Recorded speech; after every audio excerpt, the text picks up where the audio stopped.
চরমনায় পীর সাহেব স্টেজে বসে মিথ্যা কথা বলছে, একটা প্রমাণ দেখিয়ে দাও।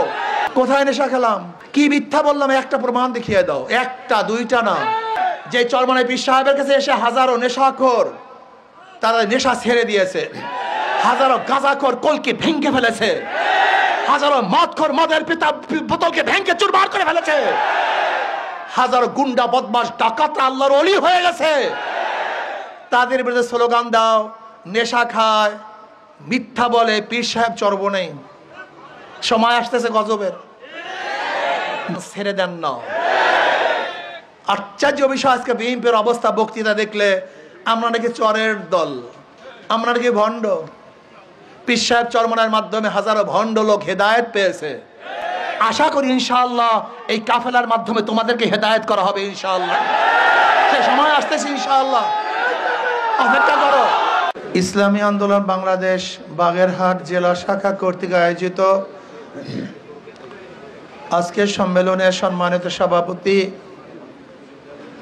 জাতির শ্রেষ্ঠ সন্তান, শ্রদ্ধাভাজন ওলামায়ে কেরাম, সর্বস্তরের ইসলাম প্রিয় দেশপ্রেমিক ভাইয়েরা আমার, ইসলামী আন্দোলন বাংলাদেশ কি ও কেন আমরা অনেকেই জানি না। ইসলামী আন্দোলন বাংলাদেশ বিশ্বাস করে শুধু দেশ, দল এবং নেতা পরিবর্তনের মাধ্যমে দেশে শান্তি আসতে পারে না। এ দেশ বারবার পরিবর্তন হয়েছে। এদেশের একসময় শাসক ছিলাম আমরা। পাক ভারত উপমহাদেশ যখন ছিল 750 বছর পর্যন্ত পাক ভারত উপমহাদেশের শাসক ছিল মুসলমান। কিছু মুনাফিকের কারণে ব্রিটিশ 200 বছর এদের শোষণ করেছে। আবার ব্রিটিশদের বিরুদ্ধে প্রথম আন্দোলনের সূচনাও করেছিল মুসলমান। আপনারা অনেকেই জানেন না, 1803 ঈসাই সালে যখন দিল্লি দখল করে জাফরের থেকে, সেই সময়তেই শাহ ওলিউল্লাহ মুহাদ্দিস দেহলভী রহমতুল্লাহ আলাইহির বড় সন্তান শাহ আব্দুল আজিজ সাহেব রহমতুল্লাহ আলাইহি ঘোষণা দিয়েছিলেন, আজকের থেকে পাক ভারত উপমহাদেশ দারুল ইসলাম না দারুল হরব। ওই 1803 ঈসাই সালই ব্রিটিশ হটাও আন্দোলনের সূচনা হয়েছিল। এই দেওবন্দের সন্তানরা ব্রিটিশ হটাও আন্দোলনে কি পরিমাণ জীবন দিয়েছে অগণিত। 80,000 আলম জীবন দিয়েছিল। আপনারা জানেন 1857 ঈসাই সালে যে আজাদি আন্দোলন, সিপাহী বিপ্লবের সূচনা হয়েছিল, সেই সিপাহী বিপ্লবের আজাদি আন্দোলনের নেতা ছিলেন হাজী ইমদাদুল্লাহ মুহাজির মক্কি রহমতুল্লাহ আলাইহি। প্রধান বিচারপতি ছিলেন রশিদ আহমদ গঙ্গুই রহমতুল্লাহ আলাইহি। সেনাপতি ছিলেন কাসেম নানদুর রহমতুল্লাহ আলাইহি।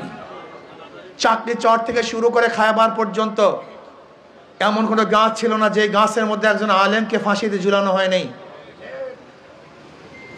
হাজারো জীবনের বিনিময় আমরা ব্রিটিশ থেকে দেশকে মুক্ত করেছিলাম। ভেবেছিলাম এবার আমরা শান্তি পাবো, মুক্তি পাবো, বৈষম্য দূর হবে। কিন্তু ভারতবর্ষের সংখ্যাগরিষ্ঠ মানুষগুলি মুসলমানদের সাথে বৈষম্য করছে, তাদের অধিকার রক্ষা করছে না, সাম্প্রদায়িকতা সৃষ্টি করেছে। মুসলমানরা চিন্তা করছে মুসলমানদের জন্য আলাদা ভূমির প্রয়োজন, যদি আলাদা ভূখণ্ড করতে পারি তাহলে মুসলমান শান্তি পাবে, মুক্তি পাবে, বৈষম্য দূর হবে। আবার মুসলমান 47 আন্দোলন করে পাকিস্তান নামে একটা দেশ গড়ছে, যেই পাকিস্তানের দুইটা অংশ, পশ্চিম পাকিস্তান, পূর্ব পাকিস্তান। পশ্চিম পাকিস্তান এবং পূর্ব পাকিস্তানের মধ্যে ব্যবধান 1700 কিলোমিটার। 1700 কিলোমিটার দূরত্বে দুইটা দেশ একই নামে ভারত থেকে আলাদা হওয়ার পিছনে কারণটা কি ছিল, এইটাই আমার মূল কথা। পশ্চিম পাকিস্তান পূর্ব পাকিস্তানের মধ্যে ব্যবধান কত কিলোমিটার? প্রায় 1700 কিলোমিটার দূরে। ভারত থেকে কেন আলাদা হয়েছিল? ভৌগোলিক কারণ না, ওদের ভৌগোলিক অবস্থা আমাদের ভৌগোলিক অবস্থা সম্পূর্ণ ভিন্ন। ঋতুর কোনো কারণ না, তাদের ঋতু আমাদের ঋতুর সাথে কোনো মেল নাই। ভাষার ভিত্তিতে আলাদা হয় নাই, কারণ তাদের ভাষা উর্দু, আমাদের ভাষা বাংলা।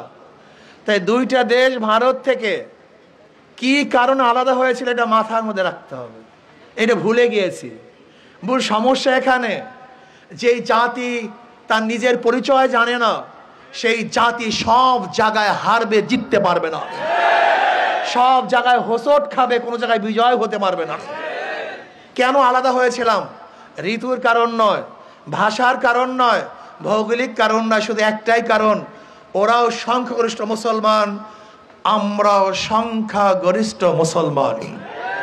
47-এ ধর্মের ভিত্তিতেই দেশ ভাগ হয়েছিল, অন্য কোনো কারণে নয়। মনে রাখতে হবে, দেশ মুসলমানদের দেশ, অন্য কারোর দেশ নয়।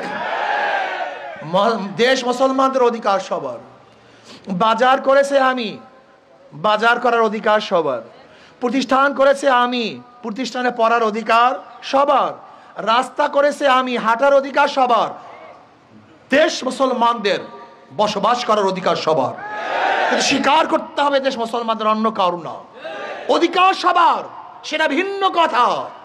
এই পুকুর কেটেছে আমি, গোসল করার অধিকার সবার। মনে রাখতে হবে দেশ মুসলমানদের। যদি মুসলমানদের দেশ এইটা ভুলে যান, সেখানে হাজারো সমস্যার সৃষ্টি হবে। সেখানেই আসবে সেকুলার, সেখানেই আসবে ডেমোক্রেসি, সেখানেই আসবে সোশ্যালিজম, সেখানেই আসবে কমিউনিজম, সেখানে হাজারো হাজারো মত নীতি আদর্শ আসবে। কিন্তু আপনার আমার মাথা যতক্ষণ থাকবে এদেশ মুসলমানদের, তখন অন্য কোনো নীতি আদর্শ এখানে স্থানই পাবে না। ভেবেছিলাম মুসলমানদের জন্য আলাদা ভূখণ্ড হলি বৈষম্য দূর হবে, মানুষ শান্তি পাবে, মুক্তি পাবে। কিন্তু না, আমরা কি দেখলাম? পশ্চিম পাকিস্তানের মানুষগুলি পূর্ব পাকিস্তানের মানুষের সাথে বৈষম্য করছে, বৈষম্য রক্ষা করছে না, তারা বৈষম্য করছে। আমরা আবার আন্দোলন করলাম 71-এ। আমাদের স্লোগান কি ছিল? সাম্য, মানবিক মর্যাদা, সামাজিক ন্যায় বিচার। আপনি কি জানেন 71-এর স্লোগান কি ছিল? 80% মানুষ জানে না, 92% মুসলমান মানুষ জানে না। সেখানে নন সাম্প্রদায়িক সম্প্রদায়কে তো কোনো কথাই ছিল না।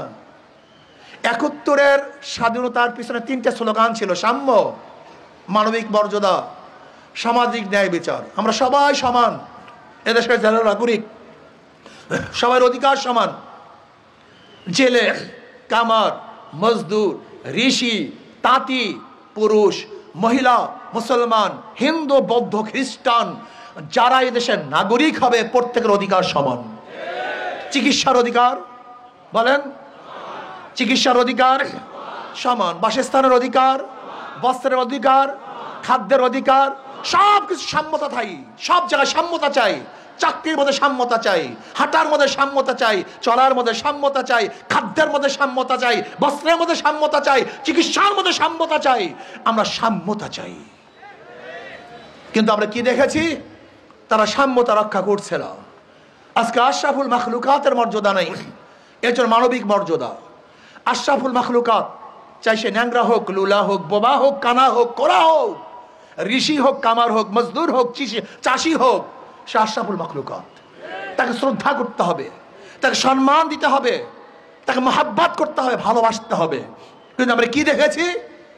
আজকে আমাদের মাথার ঘাম পায়ে ফেলানো টাকা দিয়ে যে অফিসারদেরকে পালতেছি, যে চাকুরিজীবীদেরকে পালতেছি, সেখানে বাংলাদেশের নাগরিকরা ঢুকলে অফিসের মধ্যে মনে হয় যেন কুকুর ঢুকেছে, কুকুরের শ্রদ্ধা সম্মান আছে, আশরাফুল মাখলুকাতের শ্রদ্ধা সম্মান নাই। আচ্ছা, আপনারা কি জানেন আপনারা কারা? আপনারা কারা জানেন? আপনাদের পরিচয় জানেন? আপনারা সবাই মালিক। চাকুরিজীবী, চাকুরিজীবী অর্থ কি? চাকরগিরি করে যে জীবিকা নির্বাহ করে তারে বলা হয় চাকরিজীবী। আইনজীবী, যে আইন ব্যবসা করে জীবিকা নির্বাহ করে, আইনজীবী। চাকুরিজীবী, যে চাকরগিরি করে জীবিকা নির্বাহ করে, তাকে কি বলা হয়? চাকরিজীবী। তারা তো চাকুরি করে। কার চাকুরি করে? এই বাংলাদেশের নাগরিকের। আপনারা দেন, তারা নেয়। আপনারা মালিক, তারা আমাদের চাকর। অথচ আশরাফুল মাখলুকাত, এই বাংলাদেশের জনগণের কোনো মূল্য নাই, ইজ্জত নাই, সম্মান নাই। যেখানে প্রত্যেকেই লেখা থাকে জনগণের খেদমত করব, সেখানে কেউ খেদমত করতে পারে না, খেদমত করতে চায় না। বরং জনগণ তাদেরকে খ্যাতবোধ করে, তারা বাদশাহ হয়ে গেছে।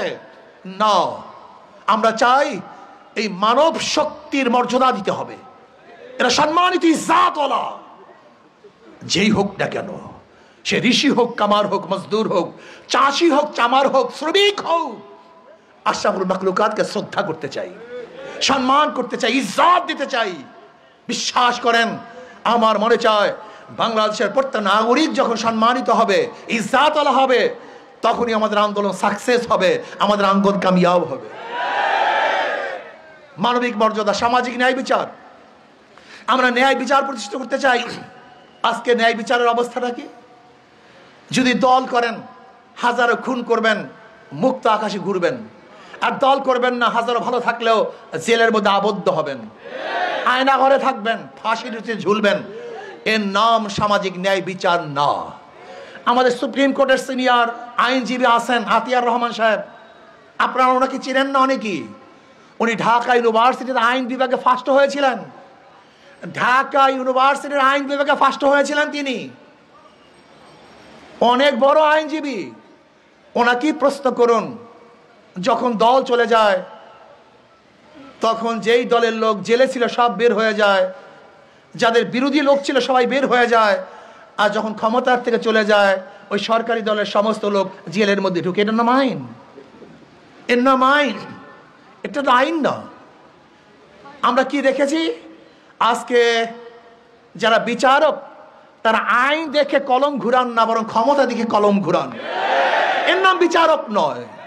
আমাকে বলেন তো, যারা কোর্টে অনুপস্থিত তাদেরকে আপনি জামিন দেন, তাদেরকে আপনি খালাস দেন, আপনি বলেন কোন আইনে আছে? সুপ্রিম কোর্টের একজন আইনজীবী বিষয় আছে। আমার সাংবাদিক বন্ধুরা, যদি কারোর বিরুদ্ধে সাজা হয়ে যায় তাহলে সেই ব্যক্তি উপস্থিত হওয়ার আগে সাজা মওকুফ হয় কিভাবে? এই আইন আমাকে দেখান বাংলাদেশের ল। কিন্তু আমরা কি দেখছি, সরকার পরিবর্তন হওয়ার সাথে সাথে যারা অনুপস্থিত তাদেরও খালাস। আজীব এক দেশ। আমরা কি দেখেছি, সরকার পরিবর্তন হওয়ার সাথে সাথে সুপ্রিম কোর্টের চিফ জাস্টিস খালাস হয়ে গেছে, সেও নাই, সেও নাই। আমরা কি দেখেছি, সরকার পরিবর্তন, আইজি তিনিও পরিবর্তন, সরকার পরিবর্তন, সিআইডি প্রধান পরিবর্তন, ডিজিএফ এর প্রধান তিনিও পরিবর্তন। আমরা কি দেখেছি, সরকার যাওয়ার সাথে সাথে বাইতুল মোকাররমে ইমাম সাহেবও নেই, তিনিও নেই। আপনি বুঝতে পেরেছেন দেশ প্রশাসনের অবস্থাটা কি, কোন জায়গায় বুঝছেন? যারা ক্ষমতা আসবে চিন্তা করতেছে, মনে মনে কলা খাচ্ছে যে ক্ষমতায় যাব। আমি আপনাদেরকে বলতে চাই, ক্ষমতা যাওয়ার আগে যে কারবার করেছেন, ক্ষমতা যাওয়ার পরে কি করবেন আল্লাহ পাকই ভালো জানে। এখনো ক্ষমতা যেতে পারেন নাই, যাবেন ভাবছেন, এর মধ্যে সব দখল করে ফেলছেন। আইনজীবীদের হাতের মধ্যে নিজেদের লাগাম লাগিয়ে দিয়েছেন। আইনজীবীরা এখন নিজেদের অনুযায়ী, আইন অনুযায়ী কথা বলতে পারে না, বিচারকরা নিজের অনুযায়ী রায় প্রদান করতে পারে না। যদি ক্ষমতায় যান তখন কি করবেন আল্লাহ পাকই ভালো জানে। জাহিন আল্লাহ, তুমি কি করো? সব জায়গায় চাঁদাবাজি, মাস্তানি, গুন্ডামি, বদমাশি, দখলদারি, খুন খারাপি। ক্ষমতায় যাওয়ার আগে স্বামীকে বেঁধে রেখে স্ত্রীকে হত্যা করা হয়, স্ত্রীকে ধর্ষণ করা হয়েছে। ক্ষমতা যাওয়ার আগে অবস্থাটা কি বগুড়ায় দেখেছেন, এক বিএনপির লোক মেয়েকে বিবাহ করার প্রস্তাব দিয়েছে, কিন্তু বাবা রাজি নন, সেই মেয়ের সামনে বাবাকে হত্যা করা হয়েছে। তজুমুদ্দিনে দেখেছেন, ভোলা তজুমুদ্দিনে চাঁদা চাওয়ার পরে চাঁদা না দেওয়ার কারণে স্বামীকে বেঁধে রেখে দলবদ্ধভাবে স্ত্রীকে ধর্ষণ করেছে। আরো ভোট দেন, দল করেন, সামনের করা করেন। আপনারা দেখেছেন ঢাকায় নিজেদের দলের লোককে চাঁদা না দেওয়ার কারণে পাথর দিয়ে হত্যা করা হয়েছে। আপনারা কি দেখেছেন, বস্তুনিষ্ঠ সংবাদ পরিবেশন করার কারণে এই সাংবাদিকদেরকে গাজীপুরে মাথা ইট দিয়ে থেতলিয়ে দেওয়া হয়েছে। কয়েকদিন আগে দেখেছেন বিভিন্ন জায়গায় সাংবাদিক অ্যাসাল্ট করা হয়েছে। সত্য কথা কেন বলো, আমি চুরি করব, চাঁদাবাজি করব, বলবা কেন? আমরা যখন চাঁদাবাজির বিরুদ্ধে কথা বলা শুরু করেছি তখন আমাদের বিরুদ্ধে স্লোগান উঠছে, নেশা খায়, মিথ্যা কয়, পীর সাহেব চরমনাই। কোথায় নেশা খেলাম, কি মিথ্যা বললাম, একটা প্রমাণ দেখিয়ে দাও, একটা দুইটা না। চরমনায় পীর সাহেব স্টেজে বসে মিথ্যা কথা বলছে, একটা প্রমাণ দেখিয়ে দাও। যে চরমনায় পীর সাহেবের কাছে এসে হাজারো নেশাখোর তারা নেশা ছেড়ে দিয়েছে, হাজারো গাঁজাখোর কলকে ভেঙে ফেলেছে, হাজারো মদখোর মদের পিতা বোতলকে ভেঙে চুরমার করে ফেলেছে, হাজারো গুন্ডা বদমাশ ডাকাতরা আল্লাহর ওলি হয়ে গেছে।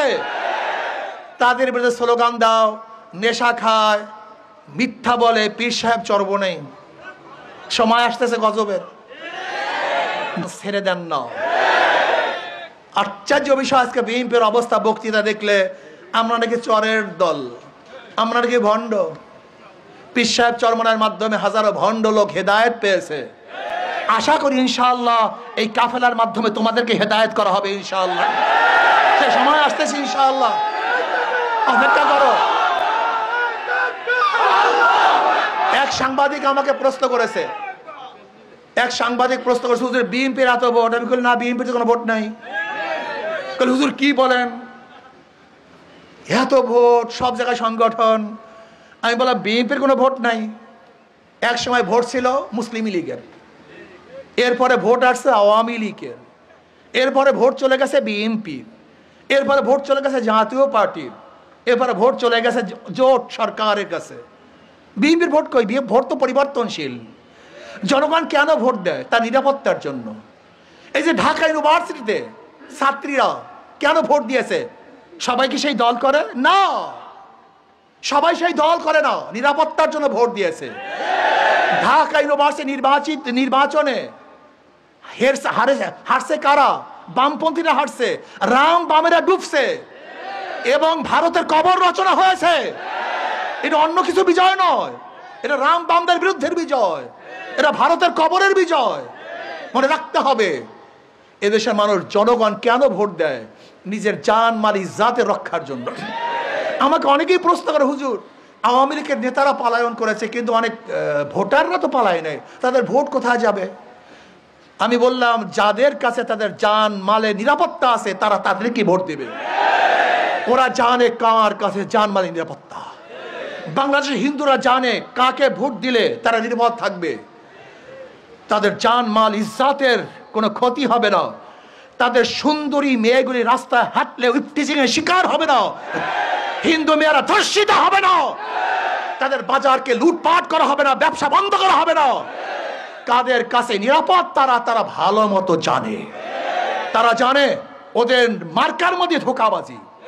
যারা নৌকা নির্বাচন করে নৌকা চালাতে পারে না, যারা ধানের শীষী নির্বাচন করে যারা ধান কাটতে পারে না, যারা নাঙ্গল নির্বাচন করে কেউ নাঙ্গল চালাতে পারে না, যারা কুঠা নিয়ে নির্বাচন করে কেউ নিজে কাটতে পারে না, যারা গরুর চাকা নির্বাচন করে নিজেরা গরুর গাড়ি চালাতে পারে না। সব মার্কাগুলি গরিবদের। নৌকা চালায় কারা? কথা বলেন। ধান কাটে কারা? নাঙ্গল চালায় কারা? কিন্তু যারা এই মার্কাগুলি নির্বাচন করে একটাও গরিব না। কথাটা বুঝাতে পারি নাই। তার মানে ধোঁকাবাজি। কিন্তু হাত পাখা এমন একটা প্রতীক যে হাত পাখা নির্বাচন করে সেও ঘুরাতে পারে, যারা সমর্থন করে তারাও চালাতে পারে। হাত পাখা চালাতে পারে পুরুষরা, হাত পাখা চালাতে পারে মহিলারা। হাত পাখা প্রয়োজন মুসলমানদের, হাত পাখা প্রয়োজন বন্ধুদের, খ্রিস্টানদের, বৌদ্ধদের। হাত পাখা চালাতে পারে বড়রাও, হাত পাখা চালাতে পারে ছোটরাও। শোনেন আরো মজার কথা, একটা হাত পাখা দেখি। এই যে দেখেন হাত পাখা। শোনেন, ঘুমের সময় কার মার্কা বুকের উপরে থাকে না, ঘুমের সময় নৌকা বুকের উপরে থাকে না, নাঙ্গল না, ধানের শীষ না, গরুর চাকা না, কুঠান না, কিন্তু ঘুমের সময় যেই মার্কাটা কলিজার উপরে থাকে সেইটার নাম হাত পাখা। কারেন্ট ফেল করে, হাত পাখা ফেল করে না। হাত পাখা শুধু মুসলমানকে শান্তি দেয় না, হাত পাখা শান্তি দেয় হিন্দু, বৌদ্ধ, খ্রিস্টানদেরকেও। হাত পাখা শুধু বড় লোকের প্রয়োজন না, হাত পাখা প্রয়োজন গরিবদেরও। আমি বিশ্বাস করি হাত পাখা বিজয় হবে তো জনগণ বিজয় হবে, হাত পাখা বিজয় হবে, দেশ বিজয় হবে ইনশাআল্লাহ। প্রিয় ভাইরা আমার, ইসলামী আন্দোলন বাংলাদেশ কি চায় আপনারা জানেন না কি চায়? আজকে যারা সাংবাদিক আছেন, যদি সরকার পরিবর্তন হওয়ার পরে আপনাদেরকে পালাতে হয়, তা কি সংবাদ পরিবেশন করেছেন? আজকে আওয়ামী লীগ যাওয়ার পরে হাজারো সাংবাদিক দেশে নাই, চলে গেছে। এর নাম সাংবাদিক? এর নাম সাম্প্রদায়িকতা? এই সাংবাদিকতা না, ভুল করেছেন। সাংবাদিককে অনুরোধ করব, যদি আমি মিথ্যা হই আমার ব্যাপারে মিথ্যা কথা বলবেন, যে মিথ্যা, এ মিথ্যুক। আমি যদি সত্যবাদী হই আমাকে সত্যবাদী বলবেন। লালকে লাল বলা, কালোকে কালো বলা, সাদাকে সাদা বলাই আপনাদের দায়িত্ব। আপনারা পক্ষপাতিত্ব করবেন কেন? চোরদের বিরুদ্ধে কথা বলবেন, ধোঁকাবাজের বিরুদ্ধে কথা বলবেন, চাঁদাবাজের বিরুদ্ধে কথা বলার দায়িত্ব আপনাদের। আসুন আমরা সম্মিলিতভাবে 53 বছর যাদের কাছে রাষ্ট্র দিয়েছি, তারা দুর্নীতিতে রাষ্ট্রকে 5 বার চ্যাম্পিয়নশিপ করেছেন। বিএনপির এখন স্লোগান কি? জিয়াউর রহমান সাহেব এইটা করছে, জিয়াউর রহমান সাহেব এইটা করছে। আচ্ছা বলেন তো, জিয়াউর রহমান সাহেবের আদর্শের বুলি দিয়ে, এই বক্তৃতা দিয়ে সত্তার সাহেবকে ক্ষমতা আসছিল না? কিন্তু সে কে করেছে? জিয়াউর রহমান সাহেব এইটা করছে, সেইটা করেছে। 91-তে এই স্লোগানের মাধ্যমে খালেদা ক্ষমতায় আসে নাই, সে কি করেছে? জিয়াউর রহমান সাহেব এইটা করছে, তার আদর্শ দিয়ে 2001-এ বিএনপি ক্ষমতায় ছিল না? তারা কি করেছে? হ্যাঁ, কি করেছে আমরা জানি। এই বিএনপি 91 থেকে 2001 পর্যন্ত, 2006 পর্যন্ত দেশকে দুর্নীতিতে 5 বার চ্যাম্পিয়ন করছে। কয়বার? 1-2 বার না, গোটা বিশ্বের মধ্যে দুর্নীতিতে 5 বার চ্যাম্পিয়নশিপ করছে বিএনপি। আর আগামীতে যদি আল্লাহ না করুক, জানি না, আমার বিশ্বাস হয় না জনগণ তাদেরকে ভোট দিবে। কোন চাঁদাবাজ, গুন্ডা, বদমাশ, মাস্তার এবং ধর্ষককে জনগণ ভোট দিবে আমার বিশ্বাস হয় না। যাদের মাথার মধ্যে ঘিলু আছে, যাদের মাথার মধ্যে ঘিলু নাই, আরে পাগল তো যা ইচ্ছে তাই করতে পারে, সেটা ভিন্ন কথা। কিন্তু যাদের বিবেক আছে, বুদ্ধি আছে, চক্ষু আছে, তারা কোনো অবস্থাতেই, যারা ক্ষমতায় যায় নাই সেই অবস্থায় এই যদি যায়, এই দোকান খুলতে পারবেন না, আল্লাহর বন্দা ব্যবসা করতে পারবেন না, ধারণা করি আল্লাহ না করে সুন্দর মেয়েরা রাস্তায় হাঁটতে পারবেন না। আর হিন্দুদের অবস্থা কি হয় আল্লাহ ভাগি ভালো জানে, জানি না। আসুন না, জীবন বড় ওদেরকে পরীক্ষা করেছেন, একটা বার ইসলামকে পরীক্ষা করুন। কয়টা বার? মাত্র একটা বার। অনুরোধ করছে 2 হাত জোর করে। ওদেরকে বারবার পরীক্ষা করেছেন, বারবার ফেল করেছে, আবার পরীক্ষা করেছেন, আবার ফেল করেছে। ওদেরকে বার জিয়াউর রহমান সাহেব পরীক্ষা করেছেন, সত্তার সাহেবকে পরীক্ষা করেছেন, খালেদা জিয়াকে পরীক্ষা করেছেন 2 বার 3 বার। কয়বার? 15 ফেব্রুয়ারি এক নির্বাচন হয়েছিল 96-তে, সেখানেও কিন্তু খালেদা জিয়া প্রধানমন্ত্রী হয়েছিল। খালেদা জিয়া এট এ টাইম 3 বার প্রধানমন্ত্রী ছিলেন, 91 থেকে 96, 15 ফেব্রুয়ারি নির্বাচনেও এককভাবে নির্বাচন করে মাত্র 16 দিনের জন্য প্রধানমন্ত্রী ছিলেন। তা আপনারা জানেন না, বুঝলা গেছেন তো সব। বাঙালি গোষ্ঠীর ভোলার স্মৃতিশক্তি 40 দিন।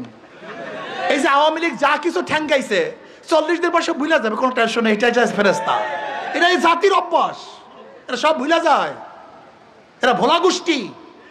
আচ্ছা বলেন তো, বিএনপি এত ভালো, তাহলে 2006-তে তাদের বিরুদ্ধে আন্দোলন করলেন কেন? মাইনুদ্দিন ফখরুদ্দিন আসলো কেন? এই দুইটাকেই হটাও, এই স্লোগান উঠলো কেন? মনে নাই? বাঙালি সব ভুলে গেছে, সব ভোলার গোষ্ঠী। আমরা ভুলি না সহজে। আপনারা ওদেরকে বারবার পরীক্ষা করেছেন, নৌকাকে পরীক্ষা করেছেন, নাঙ্গলকে পরীক্ষা করেছেন, ধানের শীষকে পরীক্ষা করেছেন, কিন্তু হাত পাখাকে একবার পরীক্ষা করেন নাই, ইসলামকে একবার পরীক্ষা করেন নাই। আমি অনুরোধ করব, একটা বারের জন্য ইসলামকে পরীক্ষা করুন, হাত পাখাকে পরীক্ষা করুন। যদি ফেল করি দ্বিতীয়বার পরীক্ষা হলেই ঢুকবো না, পরীক্ষা দিতে আসবোই না ইনশাআল্লাহ। ইসলাম কোনোদিন ফেল করা পার্টি না। ইসলাম আগেও ফেল করে নাই, এখনো ফেল করবে না, ভবিষ্যতে ইসলাম ফেল করবে না ইনশাআল্লাহ। আগামীতে একটা বারের জন্য ইসলামকে ক্ষমতায় নেওয়ার জন্য সবাই চেষ্টা করবেন তো ইনশাআল্লাহ? আস্তে কয় করবেন তো ইনশাআল্লাহ? কারা কারা রাজা 2 হাত তুলে নারায়ে তাকবীর, নারায়ে তাকবীর।